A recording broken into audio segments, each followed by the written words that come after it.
نافرمان اولاد کو آگ کرنے کی شرعی حیثیت کیا ہے؟ محترم ناظرین کرام، انسان جب زندہ ہوتا ہے، تندرست اور صحت مند ہوتا ہے، تو جو کچھ اس کی ملکیت کے اندر ہوتا ہے نا، اسے اپنی مملوکہ چیز میں تصرف کرنے کا مکمل اختیار حاصل ہوتا ہے۔ اس کی تندرستی اور صحت کی حالت میں اس کی اولاد کا یا کسی بھی وارث کا کوئی حق نہیں ہوتا، اور جب انسان بیمار ہو جائے، موت کے آثار اس پر ظاہر ہو جائیں، مرنے کے قریب پہنچ جائے، تو پھر 1/3 سے زیادہ کا اختیار اس کا ختم ہو جاتا ہے۔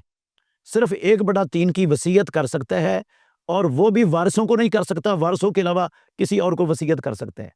اور جب انسان فوت ہو جاتا ہے تو پھر جو کچھ اس نے چھوڑا ہوا ہوتا ہے نا، ترکہ وراثت، اس سے مکمل طور پر بے اختیار ہو جاتا ہے، اس کا سارا اختیار اس سے ختم ہو جاتا ہے۔ پھر اس کے ترکہ میں، وراثت میں اللہ رب العالمین کا قانون چلتا ہے۔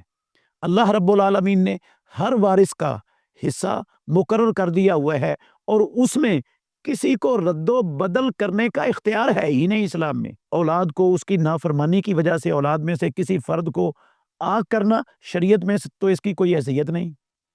یہ تو اس انسان کا اختیار ہی نہیں ہے، مرنے کے بعد اس کے بس میں ہی نہیں ہے۔ یہ وہ رب کا قانون چلتا ہے، اور اللہ کا قانون تو بدل نہیں سکتا۔ ہر ایک کا حصہ اللہ نے مقرر کر دیا، جو حصہ اس وارث کا ہے وہ اس کو ملنا ہے۔ اس کے مرنے کے بعد اس کی آگ کرنے کی کوئی حیثیت نہیں ہے شرعن، کوئی اس کا جو ہے نا وہ کوئی بنیاد ہی نہیں ہے اس کی شریعت کے اندر۔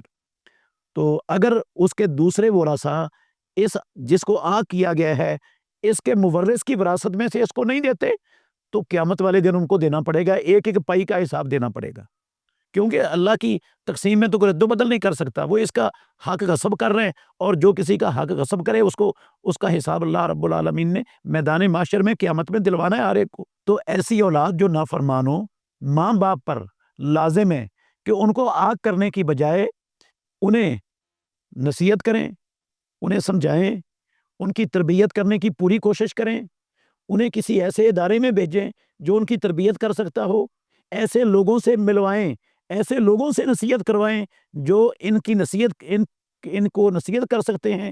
ممکن ہے یہ نافرمانی سے باز آ جائیں، یہ بہتر ہو جائیں، یہ اچھے ہو جائیں، ان کی اصلاح ہو جائے، یہ ممکن ہے۔ اور آگ کرنے سے تو وہ زیادہ سے زیادہ بگاڑ اور خرابی کی طرف چلے جائیں گے، فتنہ اور فساد بن جائیں گے معاشرے کے لیے۔ تو یہ طریقہ ٹھیک نہیں ہے آگ کرنے والا۔ ان کی اصلاح کرنے کی کوشش کرتے رہنا چاہیے، اور ان کے لیے ماں باپ کو دعا بھی کرتے رہنا چاہیے ہمیشہ۔ ماں باپ کی دعا اولاد کے حق میں زیادہ قبول ہوتی ہے۔ البتہ قانونی طور پر ہمارے ملک میں یہ ہو سکتا ہے کہ بندہ یہ کہہ دے کہ میرا فلاں جو بچہ ہے نا، میں اس کے ہر قسم کے لین دین سے بری ہوں، میرا اس کے ساتھ کوئی تعلق نہیں ہے، تو یہ وہ اخبار میں اشتہار دے دیتا ہے، تو قانونی طور پر اس کو مانا جاتا ہے۔